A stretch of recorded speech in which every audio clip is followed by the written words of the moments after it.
Hello दोस्तों, नमस्कार। मेरा नाम है परवीन शर्मा और आप देख रहे हैं परवीन शर्मा एडवाइस चैनल।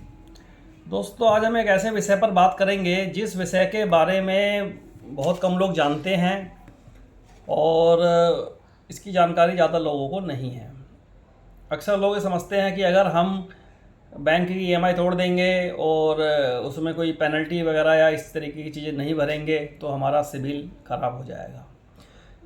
ये बात बिल्कुल सही है कि अगर आप बैंक की ईएमआई तोड़ते हो, 2 या 3 ईएमआई तोड़ते हो, 3 में तो आपका केस एनपी में भी जा सकता है, और 2 ईएमआई लगातार आप टूटी चलने देते हो तो डीपीडी उसमें दिखता है सिबिल में कि डिले पेमेंट, इतना डिले, हर महीने डिले दिख रहा है, उसमें इतना हुआ है। दोस्तों, आज बात करेंगे हम वेबर की। वेबर बैंकिंग की भाषा में इसको वेबर कहते हैं, और ये एक तरीके का बैंक अपनी इच्छा से, अपनी खुशी से, अपने मन से कस्टमर के लिए ये एक डिस्काउंट देता है जो सिबिल में किसी प्रकार से शो नहीं होता है, और इसमें कस्टमर का कुछ फ़ायदा हो जाता है।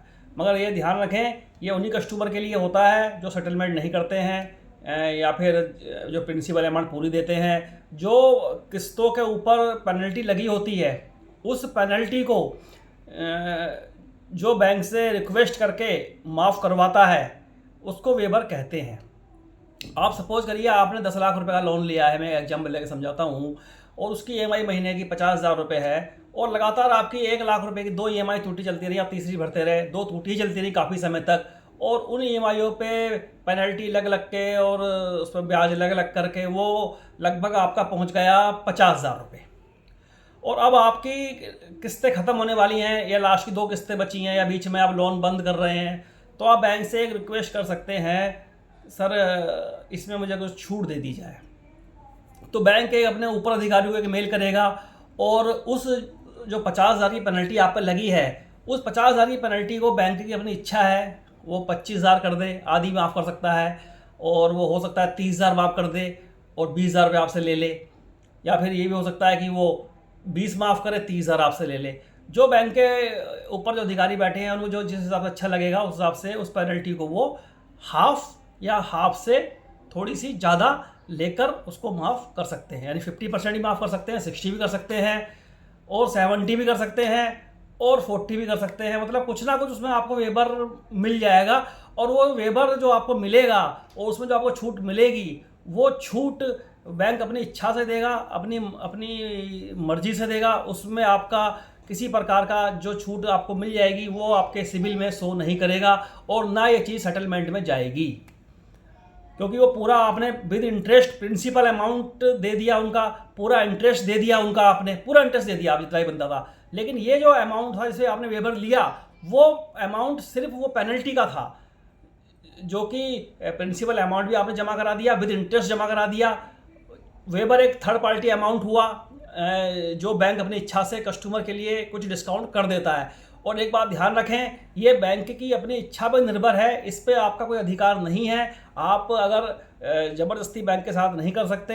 बैंक जब देखता है हाँ कस्टमर ने भी हमारा प्रिंसिपल, हमारा ब्याज सहित पैसा चुकाया है, किस्तें पूरी ब्याज सहित भरी हैं, उसका 2-3 किस्तें उसकी टूटी भी चलती रही हैं, तो उस कारण से ये पेनल्टी एक्स्ट्रा इस पर लग गई है, तो इस पेनल्टी को बैंक 50% तक माफ़ कर सकता है। और कहीं कहीं पे ये भी देखा गया कि 90% भी माफ़ कर दी है, इस तरीके से भी देखा गया है। तो इससे बिल्कुल ना घबराएं, इससे आप ये ना समझें कि आपका सिबिल खराब हो जाएगा या आपके सिबिल में ये सेटलमेंट दिखाई देगा, ऐसा कुछ नहीं होगा। इसका नाम होता है वेबर, वेबर बोलते हैं इसको। आप किसी भी बैंक वाले को इस बात के बारे में जानकारी दे सकते हैं। ये इस प्रकार की वीडियो आपको शायद आज तक सुनने को बहुत कम मिली होगी, क्योंकि ऐसी वीडियो के बारे में बहुत कम लोगों को जानकारी है।